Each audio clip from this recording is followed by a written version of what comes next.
The two best parts of any new structure deck are the new cards and the reprints. Now, the reason a lot of people don't like structure deck openings is because a lot of players already know those two things. However, you have an advantage on this channel, which is not a pack opening channel, but this is a structure deck, so not quite the same as a pack. Anyway, though, I don't read OCG cards like at all, and that some people disagree with that, but I simply don't have enough time to keep up with all those different things. I also don't really keep up with low rarity reprints, so I don't know really what any of the cards in the structure deck do, and I also don't know what the reprints are. The only things I know about the structure deck, I guess I should say I don't know anything. I know there is a card in here that searches a trap or something, just because people said I should use it in Paleozoics, maybe to test out. And the other thing that I know is that the field spell lets you tribute opponent's monsters as if you're tributing your own. The only reason I know that is because some people at Locals last week asked me for some ruling questions related to that, so I looked up that card. Other than that, though, I know very little about the structure deck. I have not read any of the new cards besides the field spell, and I'm pretty excited because I haven't opened a structure deck in a long time. I don't really buy structure decks. I'm trying to think of the last time. The last time I would buy a structure deck would be Dinosaurs, which was actually released at the same time that this one was, but a year ago. And we will see what we got in here. I did buy 3 of these. Oh yeah, so I also the store that I bought that Blue Eyes pack just got sanctioned, so from a couple weeks ago, and so I got this left leg of the Forbidden one because we bought 3 structure decks. That's $30, and pretty excited. I also heard that structure decks don't include rulebooks anymore. I'm not sure if that's actually true. It's kind of surprising if it is. Looks like, oh, they don't include rulebooks. They include beginner's guides. That is a weird choice. The beginner's guides are things that have always been included in the starter decks as sort of the simplified version of how to play. That is really weird that they don't have. I mean, this is a little more. Okay, actually, this is mostly what was in the rule book. It looks like they removed some pages because the rule book's a little bit longer, a lot longer, and also at the end the rule book has a bunch of term definitions. I don't necessarily agree with them putting just a beginner's guide in there. This is like, here's this little insight into the Dzeeff mindset. I love this little piece of paper that tells you which sets to buy and like the combos. I think they're hilarious. I won't look at the deck list too much there because I just kind of want to be surprised. So let me open this up.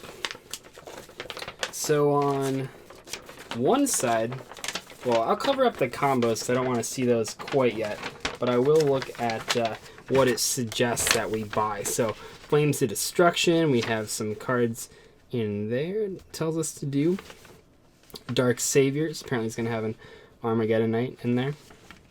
Circuit Break, we have, of course, Evenly Matched Metaverse, the Magician card. We have Hetrune, Downbeat, and Call of the Archfiend. I have no idea what that is.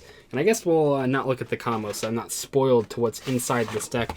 Anyway, though, let's open it up. And yeah, so I think this is kind of on my channel, like, well, first of all, it's kind of weird that it has this card on the outside when this is the boss monster.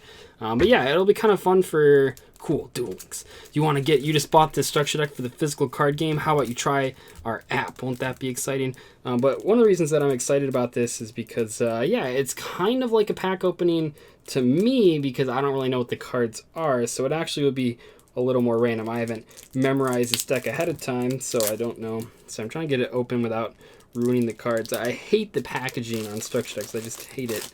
Okay, there we go. So we have the Duel Links little advertisement there. Pretty exciting. A lot of people use these as field centers, so I guess it's not the worst thing in the world. And then we have the cards. So let's take a look here. First time reading them. Lilith, Lady of Lament, 3 stars. This card is normal summon. Its original attack becomes 1,000. Oh, because it's 2,000 attack. Quick effect, you can tribute 1 dark monster, reveal 3 normal traps from your deck. Your opponent randomly chooses 1 for you to set on the field, and then you shuffle the rest back in the deck. You only use each effect of Lilith, Lady of Lament once per turn. Okay, so that's kind of cool. This must be the card that people want me to play in Paleozoics. Seems kind of interesting. I don't know if it's really better than just summoning like a blue boy and getting some draws and drawing into the traps, but it's kind of neat. It can't search the Solemns, it can't search Anti-Spell Fragrance, so it's just like D-Barrier and Paleozoics, but kind of cool. Next up, we have the actual boss monster, Darkest Diablos, Lord of the Lair. Your opponent cannot tribute this face-up card on the field and cannot target it with card effects. That's cool. You can only use each of the effects of this card once per turn. If a dark monster you control is tributed, except during the damage step, you can special summon this card from your graveyard if it was there when you tributed, or your hand, even if not. So that basically means that you can't tribute this thing and special summon it immediately. That's what that means when it says if it was there when you tributed it.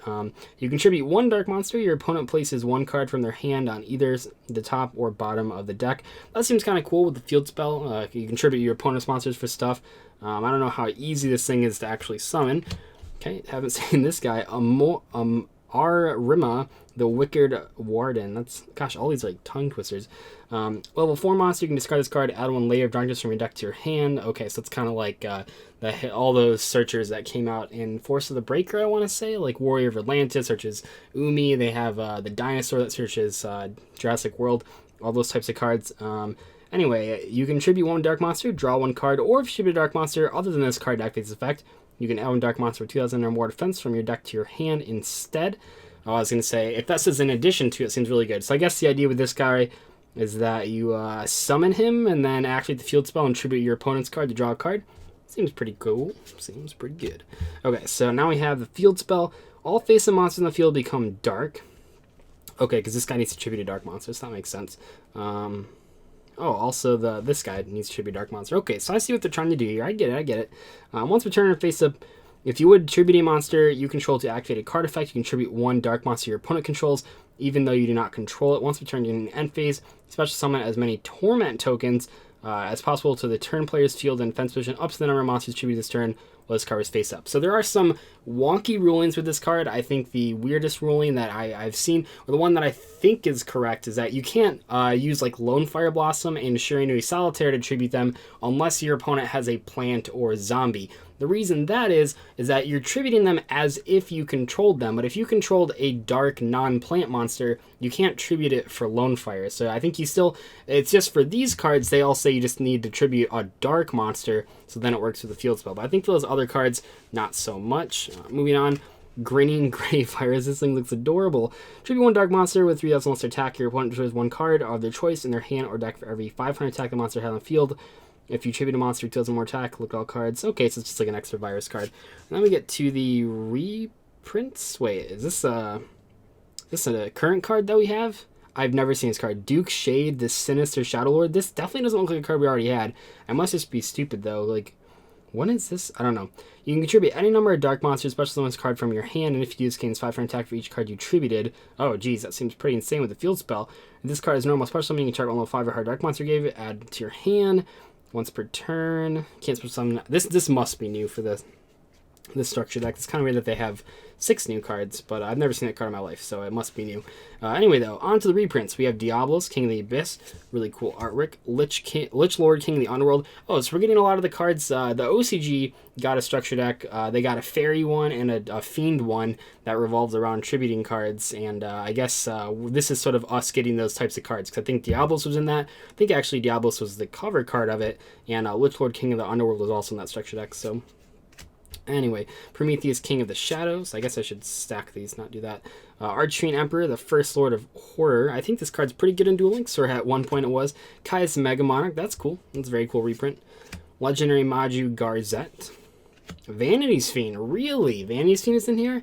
Very nice. That card was still kind of hard to come by. Mist Archfiend. Infernal Dragon. This card used to be insanely expensive. Archfiend Calvary. Stygian Street Patrol, Phantom of Chaos, obviously one of my favorite cards because you can combo with the Sky Scourge.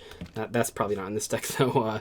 Plague Wolf, Fiendish Rhino Warrior, pretty cool. Curry Bandit, I think it's already had a common reprint, but awesome. Tour Guide, very cool. Absolute King Backjack, nice. I actually don't own this card, so I'm really happy that now I have 3 of them. Sweet, yeah, I don't own this card, but it's like a card you can play in Paleozoics. I've always wanted to try it out, but I didn't have it. Relink Kribo. Recurring Nightmare.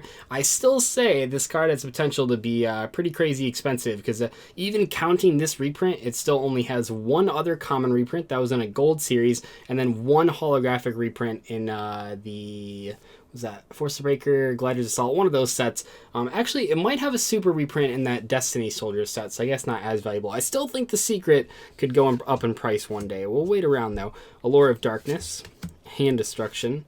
Foolish Burial of Goods. Oh, nice. Very cool for people that don't have Foolish Burial of Goods yet. Boogie Trap, that card's terrible. Fires of Doomsday, Veil of Darkness, Crush card. Oh gosh, there's a lot of trap cards. Usually these structure decks don't have that many trap cards. Usually like 5 to 8. This one looks like it has like 10. Crush card Virus, Deck Devastation. Okay, so it has all virus cards. Eradicator, Full Force, looks weird as a common. Dark Light, tribute one dark monster with 15 or more attack, destroy all monsters that are special summon this turn. Oh, so you can tribute your opponent's guys. Seems good. Trap of Darkness. Mind Crush, awesome. Rise to Full Height. This card combos really well with Cypher Lord Omega if you play that sort of deck. I've never played in that type of deck, so I don't own this card, but it seems pretty good. Basically, you can just infinitely block your opponents from attacking. Seems kind of cool. Curse of Darkness, Sinister Yorishiu, or whatever, and Torment Token. Check out that cool token. Nice. Oh, and it even has the... I don't actually know how I feel about that. I don't know how I feel about the thing having the level and stars. The tokens usually should just be generic as possible. But it's kind of cool if you use it in the structure deck. Anyway, though, that is going to be my first impressions. I think the cards look cool. I don't know how good they'll be. I've heard that they have some experimentation with Infernoids, mainly because you can activate the field spell, and then you contribute your opponent's monsters for the Infernoid effects. That seems kind of cool. I don't know how good it actually is, though, so we will have to wait and see. I think these cards look cool. I'll maybe try to build a deck with them. Not really sure what's going to happen there, mainly because I don't really have any tournaments for a couple weeks here while I'm sort of finishing out my college graduation and finals and all that stuff. So I'm not sure what I'll play this deck in, but I'll try to play something with it. And yeah, hopefully you guys enjoyed this opening. I will see you later. Goodbye.